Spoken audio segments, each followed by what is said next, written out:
Συνεχίζουμε, κυρίες και κύριοι, τρίτο μέρος, Βαβέλ, σούπερ τηλεόραση, ακόμη μια εκπομπή αφιερωμένη στην Βόρειο Χαλκιδική, αφιερωμένη στη μεταλλεία Χρυσού, στο πόσο ενημερωμένοι είναι οι κάτοικοι και αυτό που επαναλαμβάνω συνέχεια, αν μπορούμε και εμείς μέσα από το δημόσιο διάλογο και τις φωνές που ακούγονται ένθεν και ένθεν, να συμβάλλουμε βάζοντας ένα λιθαράκι για την αποκλιμάκωση της έντασης. Κοντά μου ο πατέρας Χριστόδουλος, πνευματικός και εφημέριος, του Ιερού Ησυχαστηρίου, η Παναγία, η φοβερά προστασία της Μεγάλης Παναγίας. Πατέρα Χριστόδουλε, να σας ρωτήσω, είπατε προηγουμένως για τα παιδιά τα οποία έχουν προφυλακιστεί. Ρωτώ κάτι και θα φτάσουμε και εκεί. Εσείς προσωπικά αντιληφθήκατε κάτι, πατέρα Χριστόδουλε, εκείνη την βραδιά της επέμβασης, της επιδρομής που έγινε, να το πω έτσι απλά, στις σκουριές τον Φλεβάρη, που μπήκαν φωτιές κλπ. Και το λέω αυτό γιατί μένετε εκεί κοντά. Εκεί κοντά είναι το κονάκι σας. Ναι. Αντιληφθήκατε κάτι? Κύριε Σταθόρε, εκείνη τη βραδιά δεν αντιλήφθηκα κάτι. Είχα όμως αντιληφθεί όλο το προηγούμενο διάστημα.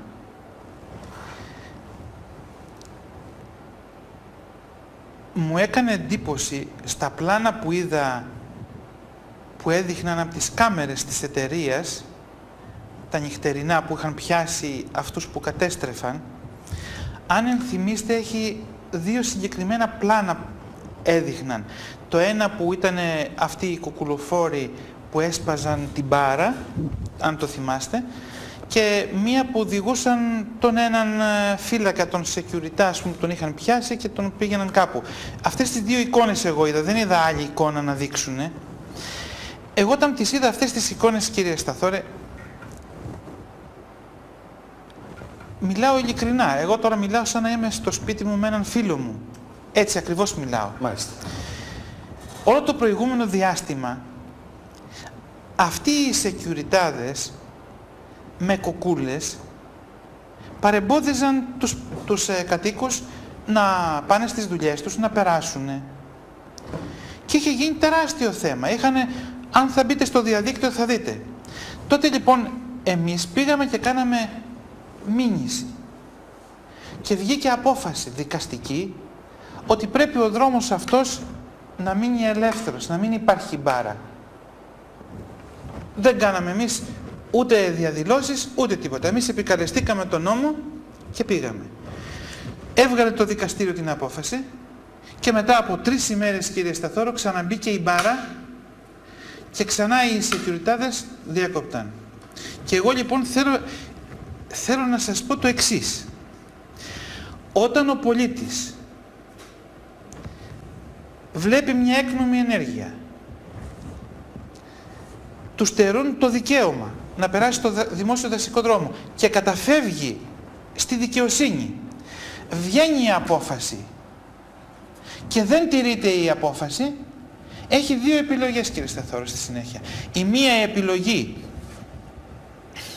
είναι να τα αφήσει έτσι και να στερείται των δικαιωμάτων του, και η άλλη να εφαρμόσει αυτό τον νόμο. Δηλαδή, πραγματικά σας λέω, έχοντας καταφύγει εγώ στο δικαστήριο, έχοντας βγει η απόφαση να βγουν οι μπάρες, εκείνη τη βραδιά που έβλεπα κάποιοι να σπάζουν τις μπάρες, ειλικρινά σας έλεγα Θεός χωρές.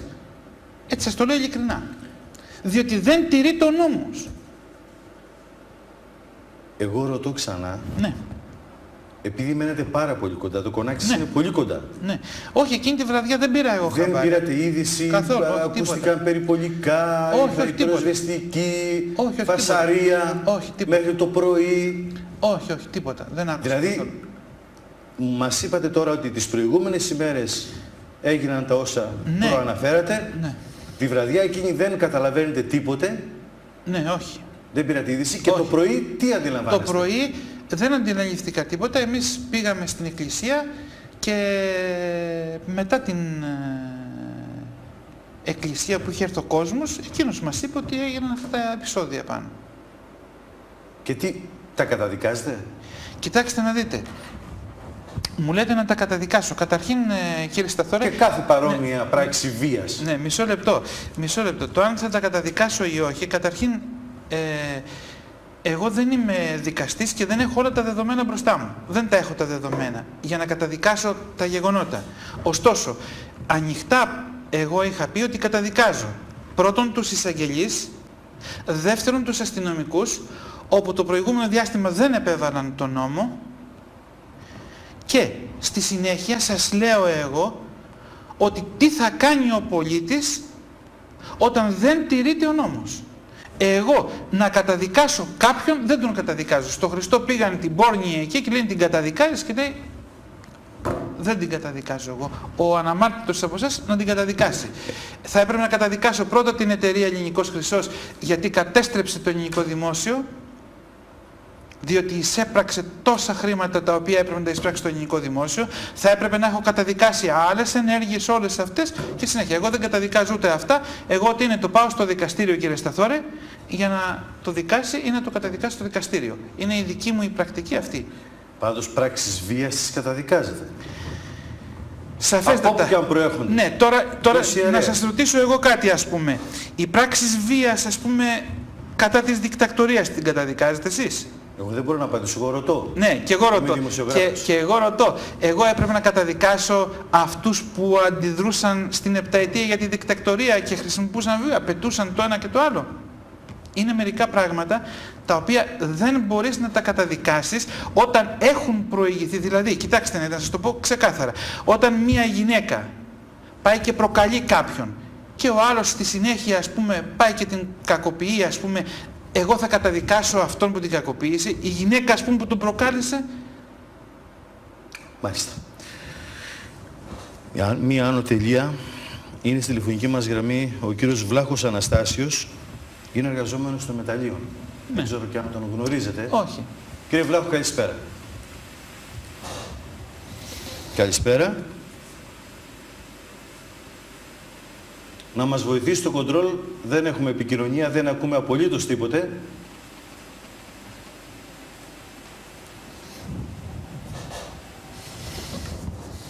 Μάλιστα.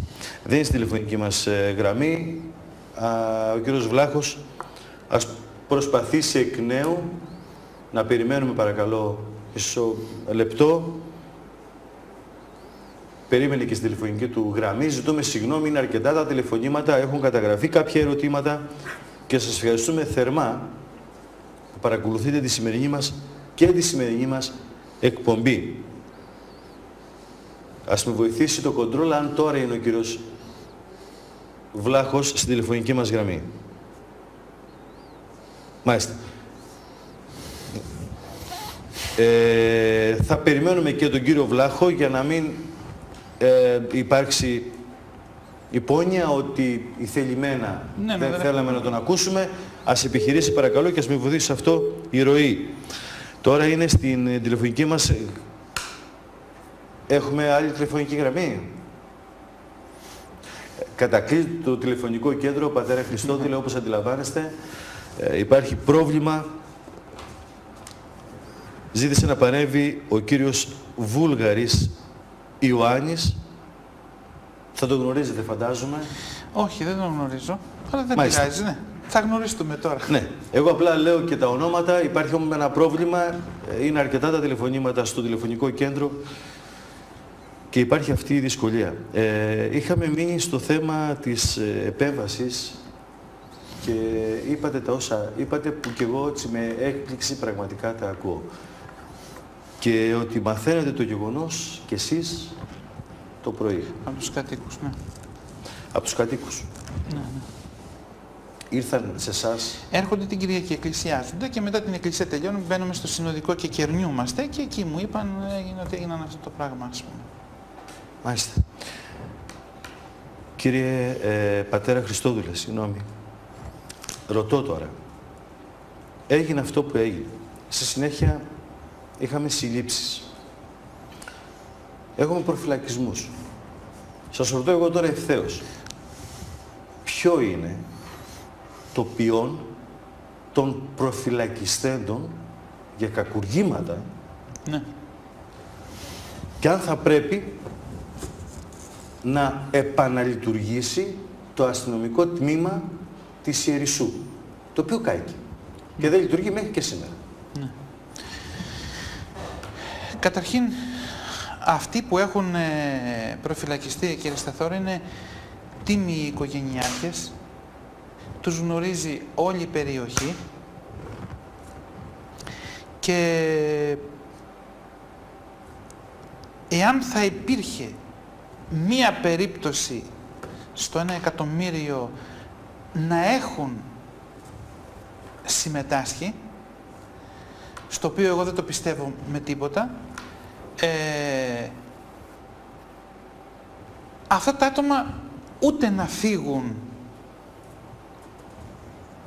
θα μπορούσαν, δεν είναι άνθρωποι δηλαδή οι οποίοι θα φύγουν να κρυφτούν για να μην συλληφθούν. Τα παιδιά όσες φορές τα κάλεσαν πήγανε. Και όσες φορές θα τα καλούσαν πάλι θα πήγανε. Όλη εκείνη η θεατρική παράσταση που έγινε με τα ΜΑΤ, πήγανε μέσα για να μπουν να συλλάβουν και να ψάξουν, ας πούμε, αφού όσες φορές τα είχαν καλέσει πήγανε τα παιδιά. Δεν θα έφευγαν πουθενά. Ούτε και είναι παιδιά τα οποία θα πράξουν κάτι κακό. Συνεπώς, οι λόγοι της προφυλάκησης δεν ευσταθούν. Και τώρα εδώ, δυστυχώς... Τα γνωρίζετε αυτά τα παιδιά, πατέρα? Βέβαια τα γνωρίζω, βέβαια τα γνωρίζω. Ο κύριος Σταθόρης, το τυρί Σταθόρη τρώμε όλοι εκεί πέρα. Πήγαινε εκεί, πέραμε το τυρί, τον Βασίλη. Όλους τους γνωρίζουμε. Τα παιδιά εκεί τα γνωρίζουμε όλα. Μια κοινωνία είμαστε, κλειστοί εδώ πέρα, δεν είμαστε... Μάλιστα. Για την επαναλειτουργία του τμήματος της Ιερισσού, που μέχρι και σήμερα ναι, δεν έχει ανοίξει, δεν λειτουργεί. Δεν έχει ανοίξει, αλλά αυτό δεν οφείλεται στους Ιερισσιώτες. Αυτό ναι, οφείλεται... Η άποψή σας αν πρέπει να επαναλειτουργήσει. Σαφέστατα. Αυτό δεν είναι ερώτηση, κύριε Σταθόρη. Σαφέστατα πρέπει να λειτουργήσει. Τι λέτε τώρα? Δεν έπρεπε να κλείσει. Έπρεπε να λειτουργεί το αστυνομικό τμήμα. Οι αστυνομικοί είναι δικοί μας άνθρωποι, δεν είναι ξένοι. Τώρα, δυστυχώς, υπάρχουν προβλήματα όπου ξέρω, ας πούμε, ο βασικός μάρτυρας, κύριε Σταθόρε, που κατέθεσε για τους προφυλακιστέντες και για τους άλλους 20, έχει ψευδορκήσει. Αποδεδειγμένα αυτό που σας το λέω εγώ. Όταν λοιπόν ένας αστυνομικός ψευδορκεί για να κλείσουν φυλακή κάποιους, τότε νομίζω ότι δεν θα πάνε και γαρίφαλα στο αστυνομικό τμήμα, να βάλουν στο ανθοδοχείο. Όλοι αυτοί οι οποίοι αγανακτούν, πρέπει και η αστυνομία να κοιτάξει μερικά πράγματα. Υπάρχουν τεράστια προβλήματα με τους αστυνομικούς, κύριε Σταθόρη, για το θέμα αυτό. Έβαλαν μέσα με εκθέσεις αυτοψίας πράγματα τα οποία δεν είχαν βρεθεί εκείνη τη βραδιά μέσα στο μεταλλείο των σκουριών. Είχαν βρεθεί μήνες νωρίτερα και τα βάλανε εκείνη την ημέρα. Εξεπίτηδης. Βέβαια έχω στοιχεία, κύριε Σταθόρη. Γιατί είναι σοβαρά τα όσα λέτε. Είναι σοβαρά, έπρεπε να πάνε μέσα, κύριε Σταθόρη, οι αστυνομικοί αυτοί. Σας το λέω για να καταλάβετε ότι εάν και είναι ένα αστυνομικό τμήμα κάποιοι είναι από τη μεγάλη τους αγανάκτηση φτάνουν εκεί, διότι υπάρχουν στοιχεία. Είναι μια πράξη βίας όμως. Βίας είναι, ναι, αλλά είναι βίας όμως. Πρέπει να την καταδικάσουμε. Σαφέστατα όμως, κύριε Σταθόρη, αλλά πρέπει να καταδικάσουμε και την άλλη τη βία. Όταν ένας αστυνομικός την ημέρα εκείνη την Κυριακή, με πράγματα τα οποία έχουν βρεθεί πριν ένα μήνα, κάνει έκθεση αυτοψίας ότι βρεθήκαν σήμερα μέσα και παίρνουν αποτυπώματα και βρίσκουν πριν ένα μήνα σε 2 χιλιόμετρα ότι υπήρχαν σφαίρες και βόμβες Μολότοφ, είναι και αυτή πράξη βίας. Την κάνουν αστυνομικοί. Και θα έπρεπε να μπουν μέσα αυτοί. Μάλιστα. Έχετε στοιχεία, είπατε, αυτά, ναι, σαφέστατα. Και μπορείτε να πάσα στιγμή να τα καταθέσετε, φαντάζομαι, στον σαφέστατα. Έχουν γίνει και μηνύσεις και προωθούνται. Είναι σε ένορκη διοικητική εξέταση για τους αστυνομικούς. Είναι σε εξέλιξη αυτά όλα. Μάλιστα. Είναι τώρα στη τηλεφωνική μας γραμμή ο κύριος Βούλγαρης Γιάννης. Ναι. Κύριε Βούλγαρη, καλησπέρα. Καλησπέρα, κύριε Σταθόρε. Πρόεδρος Σωματείου Εργαζομένων στα Υπόγεια. Να σε ακούσουμε. Στα Υπόγεια, ναι. Βασικά ήθελα σύντομα μόνο για να μπορέσουμε να ακούσουμε και άλλους. Ήθελα να σας κάνω μόνο μία ερώτηση. Εντάξει, τώρα του κύριου Χριστόδουλου δεν έχει. Τον πατέρα Χριστόδουλο ερώτηση. Ναι, ο πατέρας Χριστόδουλος τέλος πάντων δεν την χάνει να το γνωρίζω. Εντάξει, τώρα τα τελευταία 6 χρόνια, 7 μένω στη Μεγάλη Παναγία, δεν έτυχε τον άνθρωπο να το δω. Εντάξει, όπως δεν με γνωρίζει, δεν το γνωρίζω κι εγώ. Αλλά ήθελα να απευθυνθώ σε εσάς. Λέει, στα εκεί στην οθόνη σας, ότι εάν να είναι ενημερωμένος ο κόσμος για το Frank Timis, για τη European Golfing, για τον ελληνικό χρυσό. Δεν κατάλαβα δηλαδή την εκπομπή, τι θέμα έχει η εκπομπή. Η εκπομπή έχει το θέμα, επειδή συμμετείχατε και εσείς κύριε Βούλγαρη σε παρόμοια εκπομπή, η εκπομπή έχει έναν τίτλο από την αρχή μέχρι που να ολοκληρώσουμε. Γι' αυτό και ακούγονται οι φωνές και η άποψη όλων. Άμεσα τον κόσμο, ο κάθε επιχειρηματίας, το βιογραφικό του και... Δεν νομίζω προσωπικά, κοίταξε, για να μην τα λέω έτσι με διάφορους έντεχνους λόγους και αυτά, εγώ νομίζω ότι προσωπικά είναι ψιλοάστοχη η εκπομπή. Έτσι, γιατί καταρχάς δεν έχει. Είναι άποψή σας, αν θέλετε, είναι άποψή σας και είναι σεβαστή όπως είναι και σεβαστή η άποψη του κάθε πολίτη και τηλεθεατή. Αλλά επί της ουσίας, αν θέλετε... όλες οι απόψεις. Σεβαστότατες είναι όλες οι απόψεις. Βεβαίως. Άρα για να μην μείνουμε τώρα, να μην μείνουμε σε αυτό. Είναι μονόπλευρη νομίζω. Δεν έχει κάποιον άλλον εκεί, έναν απλοκάτοικο. Αν παρακολουθήσατε την εκπομπή, κύριε Βούλγαρη, αν παρακολουθήσατε την εκπομπή, εξήγησα από την αρχή γιατί είναι σήμερα εδώ και δεν υπάρχει αντιπαράθεση, μόνο ο Αρχιμανδρίτης πατέρας Χριστόδουλος Αγγελόπουλος. Εξήγησα τους λόγους. Δεν μας παρακολουθήσατε από την αρχή. Επειδή το γνωρίζεις εάν θέλετε, για να μην... νομίζω ότι... Εδώ και πόσο καιρό έχουμε... παρακολουθώ τις εκπομπές σας, το γνωρίζεις αυτό. Βεβαίως. Εγώ νομίζω ότι κάτι δεν πάει καλά σήμερα. Τι εννοείτε, δεν το καταλαβαίνω. Θέστε ένα ερώτημα αν θέλετε. Θέστε ένα ερώτημα, διότι ο στόχος, κύριε Βούλγαρη, και το ξέρετε πολύ καλά, όπως και ο πατέρας Χριστόδουλος και όσοι έχουν περάσει από τη Βαβέλ και θα περάσουν και τις επόμενες εκπομπές, είναι ένας. Να αποκλιμακωθεί η ένταση, κύριε Βούλγαρη, και το ξέρετε. Να δώσετε τα χέρια. Ηρεμία θέλει η περιοχή. Σε μια κλωστή κρέμονται όλα. Είναι έτσι για δεν είναι. Θα θρηνήσουμε ανθρώπινες ζωές άδικα. Και ρωτάω γιατί. Αυτό το γιατί ψάχνουμε όλοι μας. Αυτή τη στιγμή έχουμε φτάσει σε αυτό το επίπεδο στην εκπομπή, όχι. Το θέμα μας είναι ο Φράνκο Τίμις, είναι τα στρέμματα, είναι η Φυσόκα, είναι η Μπιάβιτσα και είναι ένα στρώμα χαρτιά πάνω εκεί στο γραφείο να αναλύσουμε. Εγώ πιστεύω ότι κατάλαβε ο κόσμος πολλά. Έτσι. Αυτό ήθελα να πω. Κύριε Βούλγαρη, πιστεύω ότι η άποψη... Εκτιμώ όλες τις απόψεις. Ναι, είναι σεβαστές. Τη δουλειά σας πάρα πολύ καλά. Σας εκτιμώ ιδιαίτερα. Τώρα εντάξει, δεν γνωρίζω τον πατέρα Χριστόδουλο. Μπορεί κάποια στιγμή να γνωριστούμε. Δεν αμφισβητώ. Αλλά κοίταξε όμως, εδώ κάτι δεν μου αρέσει. Η εκπομπή έχει κάποιο άλλο θέμα νομίζω. Έτσι. Η εκπομπή δεν έχει κανένα θέμα. Εκτός αν κάποιος βλέπει την εκπομπή όπως αυτός θέλει, με το δικό του μυαλό φαντάζεται ότι θα έπρεπε να είναι έτσι, θα έπρεπε να είναι αλλιώς. Θέτονται συγκεκριμένα ερωτήματα, παίρνονται συγκεκριμένες απαντήσεις. Εμένα η δυσφορία μου είναι... Βλέπετε πόσο ανοιχτοί είμαστε, πόσο ανοιχτοί είμαστε, δίνουμε λόγο, σε αυτή την εκπομπή τη σημερινή, δίνουμε λόγο σε όλους. Υπάρχει θέμα επί της ουσίας. Πείτε για τις θέσεις εργασίας, για την ανάπτυξη που υπάρχει αυτή τη στιγμή, που ευημερούν τα τρία θέματα και πλέον του Δήμου ευημερούν στην περιοχή. Βιαστήκατε. Υπάρχουν πράγματα εδώ που σας είπα να επισκεφτείτε κιόλας εδώ κάτω την περιοχή. Βεβαίως. Δεν είναι εικόνα που παρασυράζεται αυτή έξω, κύριε Σταθόρε. Καμιά σχέση με την πραγματικότητα. Δεν είναι αυτή η εικόνα. Εμείς μιλάμε για και διαφύλαξη και προστασία και για το περιβάλλον και για τις θέσεις είναι γνωστές. και την ανάπτυξη, είναι για γνωστές. εργασιακή ειρήνη σε σε όλο τον κοινωνικό ιστό. Είναι γνωστές και οι θέσεις σας και οι απόψεις. Αν δεν έχει τμήμα στην Ερισσό ή για τα παιδιά από τη φυλακή, εντάξει, τα έχουμε πει χίλιες φορές. Όλα. Αλλά από εκεί και πέρα όμως, έτσι, έχουμε και το σας ευχαριστώ. Ένα τελευταίο, έχουμε αμφισβητήσει. Σας ευχαριστώ γιατί υπάρχει πίεση χρόνου. Να δώσετε ιδιαίτερη έμφαση. Ο μεταλλορύχος είναι από τα πιο υπερήφανα επαγγέλματα παγκοσμίως. Και αυτοί προσπαθούν να τα ισοπεδώσουν. Κύριε Βούλγαρη, θα μπούμε και μέσα στις ΣΤΟΕΣ και θα γίνει και σχετικό ρεπορτάζ. Το λέμε και δημόσια.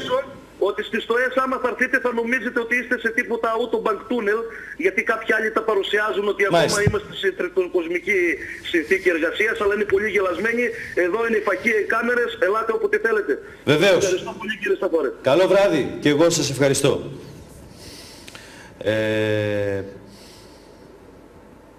Πατέρα Χριστόδουλε, έτσι ολοκληρώνοντας, δεν ξέρω αν θέλετε να απαντήσετε στον κύριο Βούλγαρη. Κοιτάξτε. Μίλησε για θέσεις εργασίας και για ανάπτυξη. Είμαστε προς το τέλος της εκπομπής. Καταρχήν, κοιτάξτε. Με απλά λόγια και σύντομα.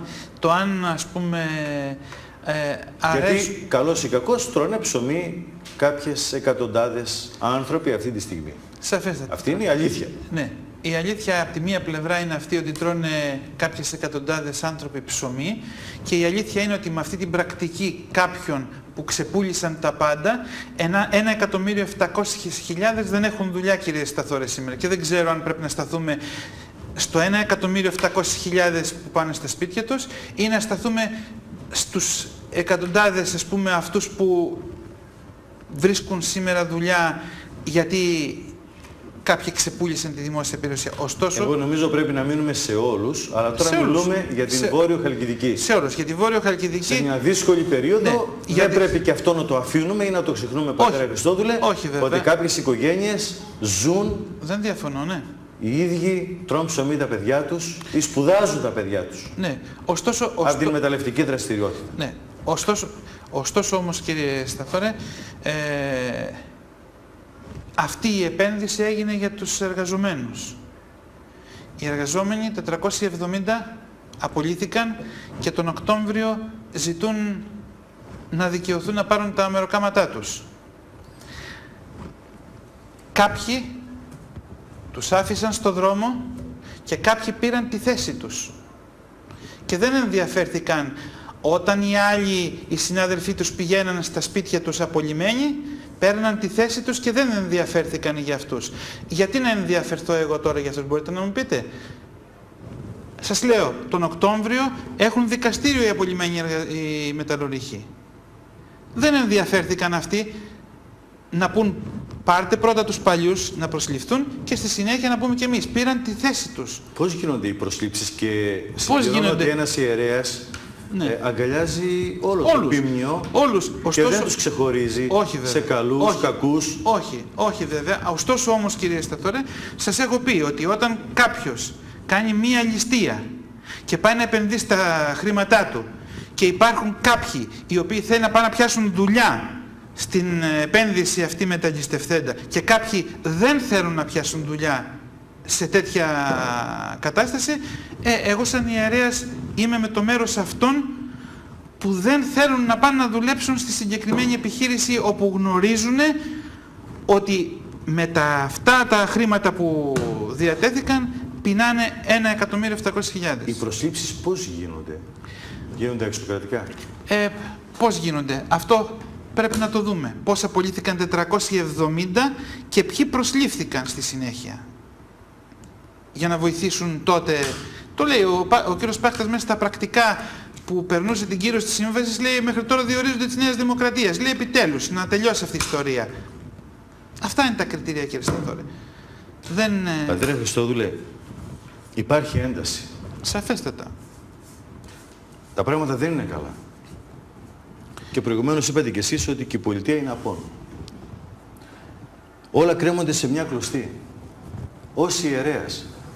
Και το ρωτώ, είναι η δεύτερη φορά, υπό άλλη μορφή κάνω το ερώτημά μου έτσι πιο απλά. Πώς θα μπορέσουν οι δύο κοινωνίες, Γιατί διχάστηκε η κοινωνία σε δύο μέρη. Πώς θα μπορέσουν να δώσουν τα χέρια? Μπορεί, να το πω έτσι απλά, ο πατέρας Χριστόδουλος, ως ειρηνοποιός, ως ιερέας, να μονιάσει την κοινωνία. Και όχι μόνο ο πατέρας Χριστόδουλος, ναι, και άλλοι να βάλουν πλάτη. Αυτή τη στιγμή ηρεμία χρειάζεται, ενημέρωση πάνω απ' όλα, διάλογος για να αποφύγουμε το μοιραίο. Ναι. Ο διάλογος όμως το να γίνει με εμάς... Και να γίνει κάτι επιτέλους, ναι, επωφελία όλων. Τι απαντάτε? Θα μπορούσε να γίνει. Ωστόσο, κάτω από αυτές τις προοπτικές που υπάρχουν, με τη μηδενική λύση που προτείνει η εταιρεία, δεν μπορεί να βρεθεί λύση. Εγώ, αν θα ήμουν, ας πούμε, κυβερνήτης, κύριε Σταθόρε, να σας πω ότι θα μπορούσα να προτείνω μια λύση. Και να πω, ας πούμε, ότι θα δημιουργήσουμε τα μεταλλεία αυτά όλα, εκεί θα το κάνουμε ένα μεταλλευτικό πάρκο, να ξεναγούνται εκατομμύρια τουρίστες, οι μεταλλουρύχοι να πιάσουν δουλειά εκεί αντί να σκάβουν και τα λοιπά, να ξεναγούν τον κόσμο, να φτιάξουμε ένα μουσείο μεταλλευτικό, ναι, να πιάσουν θέσεις εργασίας και εκεί, να φτιάξουμε μια εταιρεία εμφιάλωσης νερού αντί να το καταστρέψουμε το νερό, να μπουν και εκεί να δουλεύουν 100. Έτσι λοιπόν όλοι οι μεταλλουρύχοι αυτοί να μπουν σε τέτοιες θέσεις εργασίας βιώσιμης και αξιοβίωτης ανάπτυξης και οι άλλοι που αντιδρούν να ησυχάσουν και αυτοί να μην χάσουν τις δουλειές τους και να είναι πολύ καλές οι δουλειές και να βγάζει και ο Δήμος εκατομμύρια έσοδα. Δεν είμαι όμως πρωθυπουργός. Δυστυχώς... Για αυτό που λέτε υπάρχει σχέδιο. Να υπάρξει, είναι κάποιες προτάσεις. Να υπάρξουν, κύριε Σταθόρη, γιατί να μην υπάρξει? Αυτό που σας είπα εγώ, ξέρετε τι εκατοντάδες εκατομμύρια έσοδα θα υπάρχει στο Δήμο? Μιλάτε για τουριστική πλέον ανάπτυξη, το πάτε στην άλλη. Σαφέστατα. Αλλά μέσα στα μεταλλεία όμως θα υπάρχουν οι μεταλλορύχοι σε δουλειές που θα είναι αξιοβίωτη η δουλειά τους και θα είναι αγαπημένοι όλοι. Θα πάρουμε μερικές ακόμη τηλεφωνικές επικοινωνίες πριν ολοκληρώσουμε, κυρίες και κύριοι, σε λίγα λεπτά είναι η σημερινή μας εκπομπή. Συνυπάρχει μεταλλουργία και τουριστική ανάπτυξη?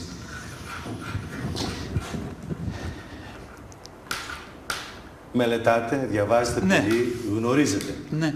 Δεν υπάρχει. Δεν μπορεί να υπάρξει εδώ. Εγώ θα σας πω ένα απλό για να το καταλάβετε, κύριε Σταθόρη. Αυτή τη στιγμή είναι 316.000 στρέμματα μεταλλευτική περιοχή. Εάν πούμε στην εταιρεία, τι θες να κάνεις? Σκουριές, Ολυμπιάδα, στρατόνι. Αυτό λέει. Τα άλλα τα κρύβει. Ωραία. Πόσα στρέμματα είναι οι σκουριές? Οι σκουριές είναι 5.000 στρέμματα. Εγώ σου βάζω 5.000. Είναι και 5.000 στο στρατόνι. 5.020. Μπορεί η εταιρεία, κύριε Σταθόρε, να της πούμε ότι βάστηξε 20.000 στρέμματα και τα άλλα 300.000 να πάμε σε αποχαρακτηρισμό. Μπορεί να το κάνει? Μάλιστα, εσείς... Λέω, ναι, εγώ κάνω μία πρόταση. Μπορεί τα 300.000 στρέμματα να τα αποχαρακτηρίζει? Δεν μπορεί, κύριε Σταθόρε. Γιατί τα 300.000 στρέμματα όλα είναι μεταλλευτική περιοχή και έχει πρόγραμμα να αξιοποιήσει όλη την περιοχή αυτή. Όταν λοιπόν έχουμε τέτοια κατάσταση δεν μπορεί να συνυπάρξουν τουρισμός, αγροτική ανάπτυξη και κτηνοτροφική κτλ. Εγώ να επανέλθω, ναι, έτσι κλείνοντας αν θέλετε, και ως ιερέας που είστε, αρχιμανδρίτης, πνευματικός πάνω απ' όλα. Τι προτείνετε σε όλους πραγματικά για να δώσουν τα χέρια οι άνθρωποι, να υπάρξει ειρήνη? Εγώ προτείνω, κύριε και να γίνει διάλογος, ναι, έστω αν θέλετε κάτω από οποιουσδήποτε συνθήκες. Το να μην γίνεται τίποτε, ναι, εσείς και εγώ το χειρότερο. Εσείς και εγώ το θέλουμε πάρα πολύ. Πιστεύω και οι μεταλλουρύχοι το θέλουν αυτό και πιστεύω και η τοπική κοινωνία το θέλει αυτό. Αλλά η εταιρεία έχει βάλει μηδενική λύση, κύριε Σταθόρη. Δεν συζητάει. Το θέλουν, λέτε, οι μεταλλουρύχοι. Βέβαια. Το θέλουν και οι αντιπρόεδρες, ναι, να το πούμε έτσι απλά. Η Επιτροπή Αγώνα. Όλοι το θέλουν, πιστεύω εγώ, αυτό το πράγμα. Αλλά η εταιρεία έχει βάλει μηδενική λύση. Έχει βάλει μηδενική λύση. Βάζει το αδιέξοδο. Αφήστε την εταιρεία. Μπορείτε να καθίσετε εσείς στο ίδιο τραπέζι? Μα εμείς τι να συζητήσουμε? Όταν η πολιτική βούληση και η εταιρεία θέλουν αυτό, εμείς τι να συζητήσουμε? Πρέπει να αλλάξει η πολιτική βούληση, κύριε Σταθόρο. Και η πολιτική βούληση πλέον να θέλει για την περιοχή μας μια ανάπτυξη αξιοβίωτη. Να είναι άξια να τη βιώνεις. Αυτή η επένδυση ήδη έχει κάνει τη μεγαλύτερη ζημιά που θα μπορούσε να κάνει. Έχει διαρρήξει τον κοινωνικό ιστό. Δεν ξέρω αν έχουμε μία τηλεφωνική γραμμή τώρα πριν κλείσουμε. Υπάρχει πρόβλημα στο τηλεφωνικό κέντρο?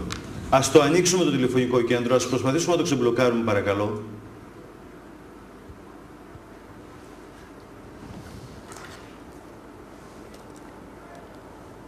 Μάλιστα. Υπάρχουν πολλά ερωτήματα, λίγα λεπτά μας απομένουν, πατέρα Χριστόδουλε. Υπάρχει πολύ μεγάλο ενδιαφέρον. Στόχος πάντως πιστεύω και δικό σας και όλων μας και αυτής της εκπομπής είναι να επικρατήσει η γαλήνη και η ηρεμία πάνω απ' όλα. Και διάλογος. Πιστεύω ότι όλοι το θέλουν αυτό, αλλά ο τρόπος διαφέρει, κύριε Σταθόρη. Εμένα σας είπα... Μπορούμε να τον πλάσουμε ή να τον δημιουργήσουμε. Ναι, εμείς, εάν η πολιτική βούληση δεν αλλάξει, δεν μπορούμε μόνοι μας. Πρέπει να αλλάξει η πολιτική βούληση. Να θελήσει δηλαδή κάποιος αυτό το πράγμα εδώ να το αναπτύξει με έναν τρόπο τέτοιο που να μπορέσουν και οι μεταλλορύχοι να βοηθηθούν και η άλλη πλευρά. Όπως σας είπα, είναι ένα απλό παράδειγμα, μπορεί να υπάρχουν πάρα πολλά τέτοια σχέδια που να μην χάσουν και τη δουλειά τους και να είναι και αξιοβίωτη η δουλειά τους. Μάλιστα.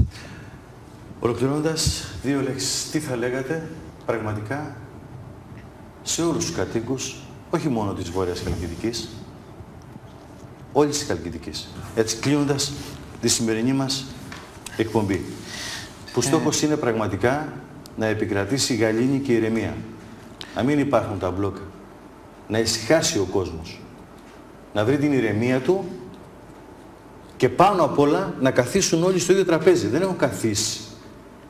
Νομίζω ότι αν καθίσουμε καλοπροαίρετα στο ίδιο τραπέζι, μπορούμε, πατέρα Χριστόδουλε, να βρούμε λύση. Αρκεί να θέλουμε. Το θέμα είναι γιατί ότι... και οι μεν έχουν δίκιο, ναι, και οι άλλοι έχουν δίκιο. Όλοι έχουν δίκιο. Για μένα. Τι θα λέγατε? Σαφέστατα. Εκείνο που έχω να πω, κύριε Σταθόρα, εγώ είναι ότι εδώ, σε όλη αυτή τη διαδικασία, πρέπει να υπάρξει κοινωνική βούληση, τέτοια, όπως λέτε κι εσείς, αλλά πρέπει να υπάρξει και πολιτική βούληση. Δυστυχώς, πολιτική βούληση δεν υπάρχει. Η πολιτική βούληση είναι με κάθε κόστος να εξυπηρετήσει τα οικονομικά συμφέροντα. Και όσο υπάρχει αυτή η πολιτική βούληση, δεν μπορούμε εμείς εδώ να κάνουμε τίποτα. Και δεν υπάρχει περίπτωση η κοινωνική βούληση να υπερισχύσει της πολιτικής? Δυστυχώς, η λαϊκή κυριαρχία εκφράζεται με την εκπροσώπησή μας στη Βουλή με τα πολιτικά κόμματα. Δεν μπορεί έτσι να εκφραστεί η κοινωνία χωρίς... Πρέπει να αλλάξουμε νοοτροπία, κύριε Σταθόρα, και εμείς, και πρέπει, εάν θέλουμε μια άλλη ανάπτυξη εδώ αξιοβίωτη, πρέπει να αλλάξουμε την πολιτική βούληση. Αλλιώς δεν γίνεται. Μάλιστα. Είστε αισιόδοξος, έτσι κλείνοντας, ότι πολύ σύντομα θα επικρατήσει η γαλήνη και η ηρεμία? Αισιόδοξος... Και ως ιερέας πάνω απ' όλα και πνευματικός που είστε. Αισιόδοξος εγώ θέλω να είμαι, αλλά εξαρτάται και από εμάς, από την βούληση τη δική μας. Το να θέλουμε το καλό και να βάζουμε καπεταναίους οι οποίοι πάνε το καράβι στα βράχια, δεν μπορεί να υπάρξει. Πρέπει όλοι να δούμε επιτέλους το συμφέρον του τόπου μας. Και το συμφέρον του τόπου μας δεν είναι να καταστραφεί η Βόρεια Χαλκιδική, κύριε Σταθόρα, με τίποτα. Μάλιστα. Πατέρα Χριστόδουλε, θέλω να σας ευχαριστήσω που σήμερα ήσταν εδώ, στη Σούπερ Τηλεόραση και στην εκπομπή Βαβέλ. Και εγώ θέλω να σας ευχαριστήσω, κύριε Σταθόρε, και αν στεναχώρησα κανέναν, έτσι, δεν το ήθελα. Δεν το ήθελα, αλλά είμαι ευθύς και ειλικρινής. Και εγώ σας ευχαριστώ και εσάς και το κανάλι σας εδώ, και σας ευχαριστούμε και για όλα όσα κάνετε όλα αυτά τα χρόνια. Είναι χρέος μας να ακούγονται όλες οι φωνές και οι απόψεις. Και ο στόχος είναι ένας. Αυτόν που είπαμε και από την αρχή, ξεκινώντας αυτές τις τηλεοπτικές εκπομπές. να επικρατήσει η ειρήνη στην περιοχή, να μπορέσουν να μιλήσουν οι κάτοικοι μεταξύ τους, να μην είναι διχασμένη η κοινωνία. Και ό,τι συμβεί, ό,τι γίνει, να γίνει επωφελία όλων. Και για το καλό του τόπου και για το καλό της Χαλκιδικής και για καλό των κατοίκων. Νομίζω ότι καθόμαστε στο ίδιο τραπέζι και μπορούμε να βρούμε λύση. Μπορούμε. Όσο δύσκολο και είναι το πρόβλημα, μπορούμε να λύσουμε. Υπάρχουν λύσεις πολλές. Πολιτική βούληση πρέπει να υπάρξει, κύριε Σταθάρη. Το τονίζω και το λέω συνέχεια. Λύσεις υπάρχουν πάρα πολλές. Πολιτική βούληση δεν υπάρχει.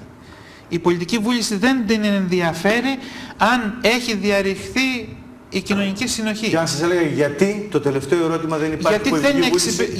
Γιατί η πολιτική βούληση εξυπηρετεί οικονομικά συμφέροντα και τα οικονομικά συμφέροντα εξυπηρετούν όλα αυτά τα χρόνια τα κομματικά συμφέροντα. Είναι μια παρέα αυτή που έχουν καταστρέψει την Ελλάδα, κύριε Σταθόρε. Μάλιστα. Και πώς θα αλλάξει αυτό? Μόνο αν εμείς ξυπνήσουμε πλέον και ψηφίζουμε σωστά ανθρώπους οι οποίοι έχουν πολιτική βούληση σωστή. Μάλιστα. Πριν σας χαιρετήσω, έχουμε μια τηλεφωνική επικοινωνία.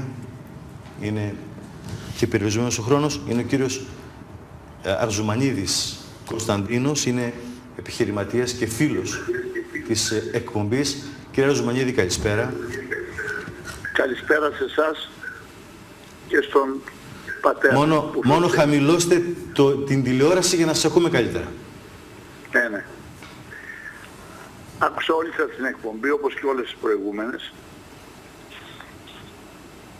Μελέτησα τα λεγόμενα του εκπροσώπου των εργαζομένων, καθώς και αυτά τα οποία έχει πει ο προσκεκλημένος σας. Μάλιστα. Θα σταθώ εγώ λοιπόν σε δύο σημεία και ειδικά στο τελευταίο, όπου ο πατήρ Χριστόδουλος λέει ότι δεν υπάρχει πολιτική βούληση. Και ρωτώ, έχει γίνει κάποια επαφή με την κυβερνητική παράταξη, με την κυβέρνηση, ή απλά όλες οι διαδικασίες εδώ στην περιοχή γίνονται με διάφορους παράγοντες. Το πρώτο μου ερώτημα είναι αυτό. Το δεύτερο ερώτημα είναι ότι βλέπω μια μηδενικότητα από όλες τις πλευρές, όπως διαπιστώνει και ο ίδιος, ναι, που δεν μπορεί. Δεν υπάρχουν αδιέξοδα στις δημοκρατίες, αρκεί να το θέλουν όλες οι πλευρές. Ερωτώ λοιπόν ευθέως τον προσκεκλημένο σας, ποια θα είναι αυτή η προσωπικότητα, η ντόπια προσωπικότητα αν θέλετε, ή οι ντόπιες προσωπικότητες οι οποίες από κοινού θα συμφιλίωναν την τοπική μας κοινωνία, της βορειοανατολικής Χαλκιδικής. Και βεβαίως εκείνο το οποίο έχω να πω είναι ότι βεβαίως και υπήρξε μία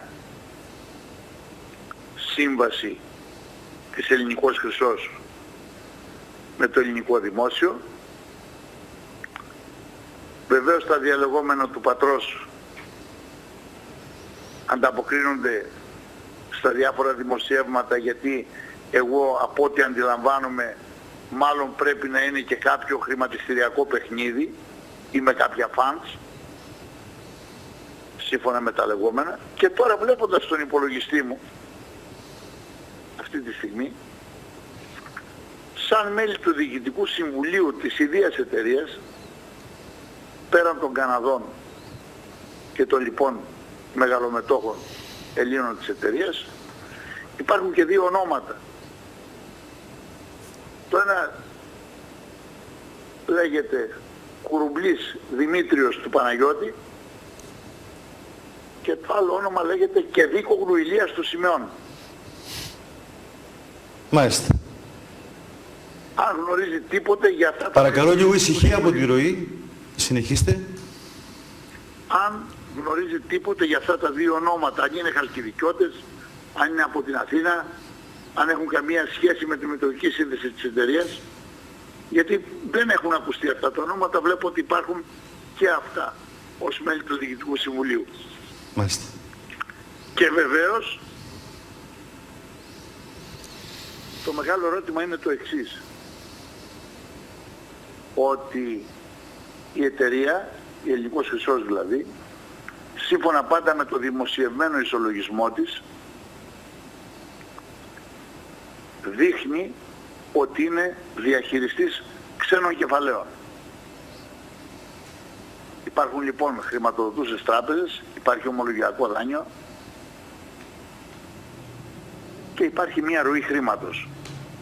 Ενώ το μετρικό της κεφάλαιο είναι ελάχιστο σύμφωνα με όλα αυτά. Ίσως θα πρέπει να αναζητήσει κανείς από τους ελεκτάς φυσικά, όχι από εμάς. Πώς γίνονται αυτές οι χρηματοδοτήσεις, με τι εγγυήσεις, ποια έχει εγγύα. Και φυσικά το σημαντικότερο όλων είναι ότι η εταιρεία υπολογίζει κάθε χρόνο ένα υψηλό ποσό για έργα περιβαλλοντολογικής κάλυψης, που σημαίνει ότι καλύπτει το περιβαλλοντολογικό γίνεσθε. Αυτά και σας καληνυχτώ. Σας ευχαριστούμε θερμά.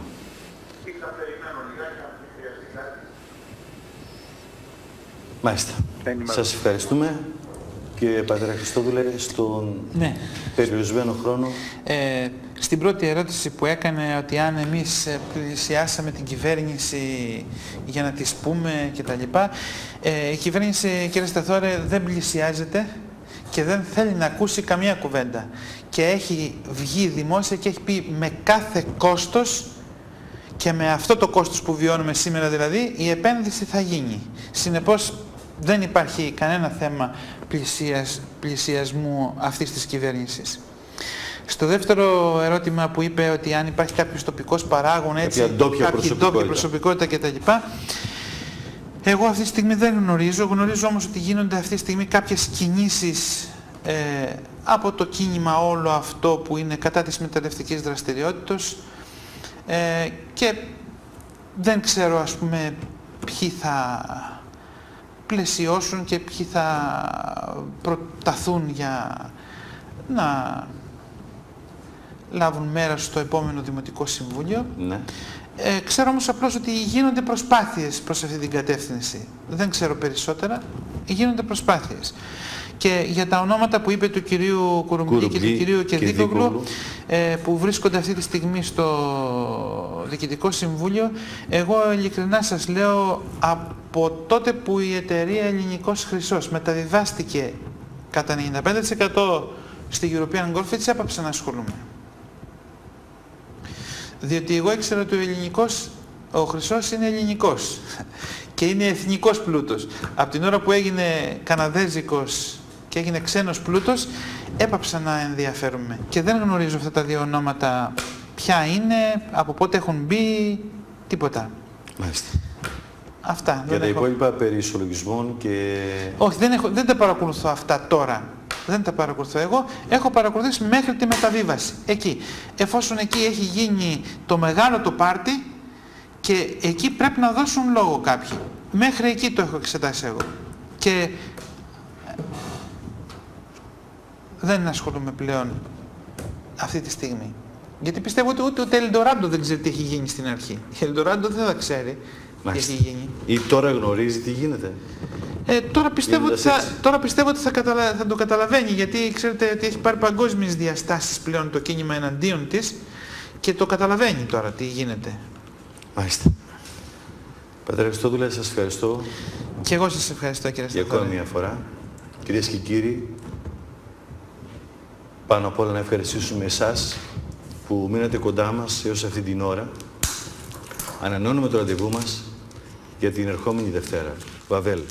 Συνεχίζουμε, επαναλαμβάνω και πάλι, προσπαθώντας και εμείς μέσα από τη συχνότητα της σούπερ τηλεόρασης να συμβάλλουμε στην ειρήνη, αν θέλετε, ή στην εξέβρεση μιας λύσης. Δεν είναι σωστό να είναι διχασμένη η τοπική κοινωνία. Στις δημοκρατίες δεν υπάρχουν αδιέξοδα. Αυτό είναι αλήθεια.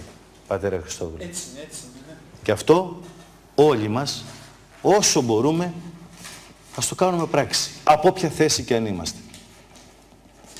Αξίζει. Σας ευχαριστώ θερμά που και σήμερα μείνατε κοντά μας. Καλό σας βράδυ.